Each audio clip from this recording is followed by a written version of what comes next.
Hi everybody, it's Amy Lane, the Literate Yogi, and today we're going to be talking about negative self-talk.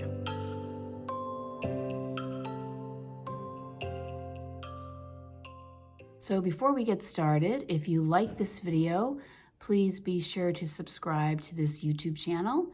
And if you would like to be a member of the Literate Yogi Facebook group, just hop on over, put in a request, and you're in. Okay, so we're going to talk about negative self-talk, and I have split this video up into 3 parts. So the first part is going to be what is self-talk and negative self-talk. The second part is why do we do this? And third is what are we going to do about it? So let's start with part 1. Okay, so let's get going. So the first part of this video is what is self-talk? But before we can even get into that, we have to acknowledge that all of us have voices in our head that are constantly chattering from the time that we get out of bed, or even before we get out of bed, to the time that we go to sleep. So we're constantly in this cycle of thoughts. And I'm going to tell you something that you may not even realize, that most of the time these thoughts are absolutely meaningless. It's just this noise in our head. So, for instance, your thoughts might be something like, I wonder what the weather is going to be like tomorrow. I wonder if I should go pick up a newspaper today. Oh, I like the color of, my coworker's sweater. I have a scratch in the back of my leg. I'm hungry. What should I have to eat? It just goes on and on and on. And these are, like I said, they're kind of just like thoughts, random thoughts in our head.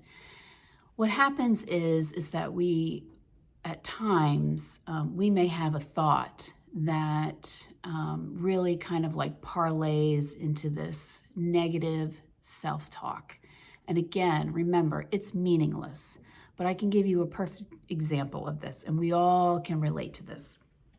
So I can say, I can't find my keys. Okay, so the thought is I can't find my keys. So then I say, well, where was the last place that I put my keys? I can't believe that you've lost your keys again. Why do you always do this? You're always losing things. Why can't you be more organized? Why can't you just put your keys in the same place at every time? I don't understand why you do this. Maybe there's something wrong with me. Maybe I have dementia. Maybe I have Alzheimer's. I'm doomed. So you see how that just kind of like, it just spirals, right? And it's ridiculous. All of this negative self-talk is ridiculous. It's meaningless. I don't have dementia. I don't have Alzheimer's. I'm not a habitually disorganized person, right? The problem is just the problem. And the problem is that I can't find my keys, right? So if we sort of start to look at that a little bit closer, and we realize that really our negative thoughts are not us, okay? We are not that voice. So that's basically what these thoughts are. So part 2 is, why do we even have these voices anyway? Well, I read a book called The Untethered Soul by Michael Singer, and this is the book right here. And he does a really great job sort of pulling it apart a little bit. But what he says is, if you really take notice of when you're having these thoughts, there's usually 3 reasons why you're having these voices really like that will come up and be super active. So the first one is when we have a lot of buildup of energy. So for instance, if let's say you're excited about something, you're going to notice that you're going to have a lot more chatter in your mind. So for instance, let's say you are you're in a job interview. Before the job interview, you're sitting in the waiting room, and you might have, your mind might be racing a little bit with all kinds of different thoughts. So that's just an example of why you might have a heightened voice going on in your head. The second reason is that these voices really narrate the world around us. They talk about what they see, what they feel, what they smell. It's just the world is just coming in through all of their senses, and it's just a way for you to process all the things that are going on around you. So it just could be things like, there's a tree, there's a car, the light is red, I have a scratch on my back, anything like that is just really what these voices do. The third thing is it's a protection mechanism. And I never really thought about this until he really talked about it, and it makes so much sense, is that we have these voices that will tell us, right, when there is trouble, right? So it could be something like, you need to slow down up here, or, it may not be such a great idea for you to jump from this job to that job right now. Or maybe you should not be, spending so much money, So it's almost like these little voices that kind of like put the brakes on things. So it's a protection mechanism. So here's where we get into a problem, is when these voices really take over, especially in the protection mechanism, because it's sort of like the voice wants to keep you in the same place where it is comfortable. It's comfortable. So it's not going to want you to do things like buy a new house, because that's scary. You're going to have to do a lot of work. You're going to have to get a mortgage broker, and you're going to have to spend a lot of money, and maybe this isn't the right decision. So that's where all of those, that's where the voices can get amplified. Okay, so we've talked about what these voices are, and we've talked about why they come about. So now let's talk about negative thinking, negative thought patterns, negative self-talk. Let's really get into that. So these happen when we are in a place of the unknown, right? And like I said before, these thoughts want to keep us in the same place because they feel safe. So the first thing that we really need to do is we really need to become aware of these thoughts, right? Really hone in on when this is happening and really listen to the thoughts. One way to do this is to just become a witness of these thoughts. So step away and don't engage in the conversation, right?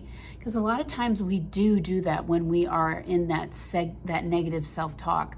There's almost like a banter that goes on in the mind. And you don't need to do that. You don't need to participate in that.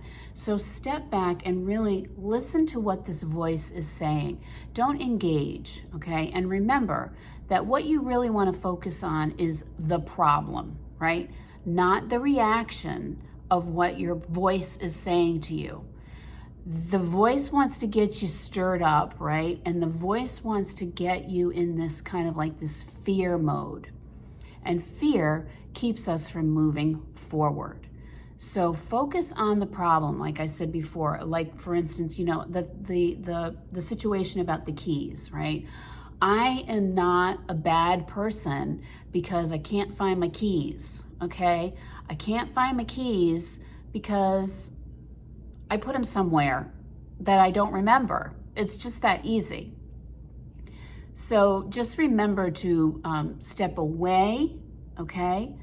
Notice and realize that you are not the voice, okay? There's just a problem here that needs to be solved. The second thing that you can do is you can interrupt the thoughts.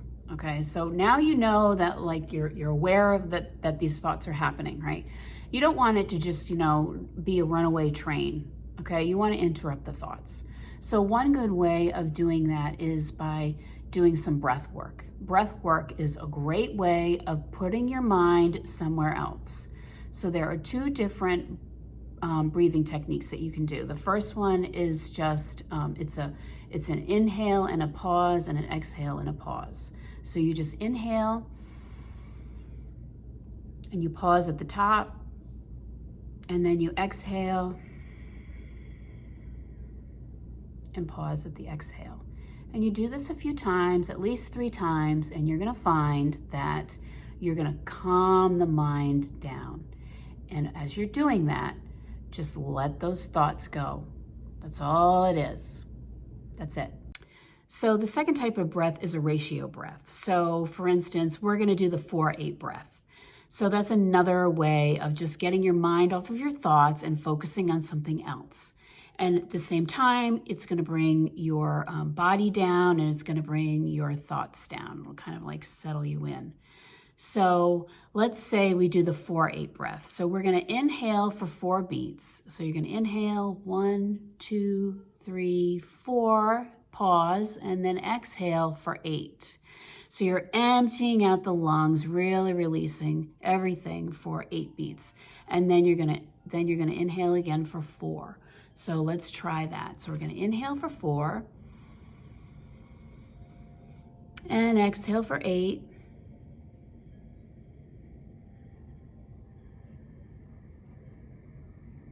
Inhale for 4 and exhale for 8.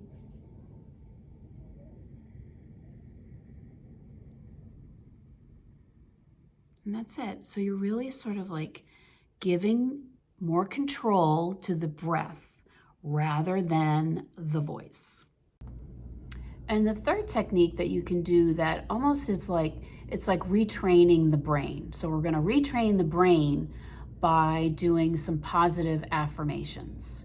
So positive affirmation is just a positive statement that you just say over and over and over again. And eventually you train your brain to not think of the negative thought, but to instead fall into the positive thought.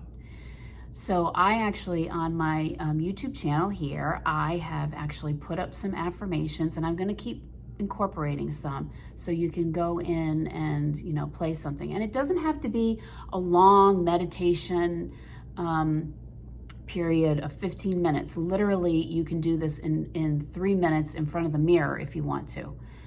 Some people put up little sticky notes of positive statements and put them on their mirror. You can listen to them in the car as you're driving to work, anything like that. Everybody nowadays has headphones, so you can really do this anytime that you want. And this is a great way to reset and retrain the brain so that you're not in that negative self-talk spin that we find ourselves in. Okay, so let's practice an affirmation right now. So let's say you're somebody that has a difficult time trusting the decisions that they make. Your voice is always talking you out of things and making you just feel stupid all the time. So let's try an affirmation right here. So the affirmation is just going to be, I trust my divine decision making. I trust my divine decision making. And you would say that statement over and over again, right? You could say it for 3 minutes, and believe it or not, after a while, you are training your brain to believe that. So I trust in my divine decision making. I trust in my divine decision making. And that's it. Easy as that. Okay, so what's the takeaway here? The takeaway here is that everybody has these voices, and everybody from time to time gets wrapped up in that negative self-talk. But the trick is to not engage, right? Not engage with it, and to also find a way to interrupt that kind of stinking thinking. That's what some people call it. So so that's it. So if you enjoyed this video, please be sure again to subscribe and like and maybe write a nice little comment. And also I do have some positive affirmations up on the YouTube channel, so be sure to check those out. And as always, I thank you all so much for supporting me, and have a great rest of the day.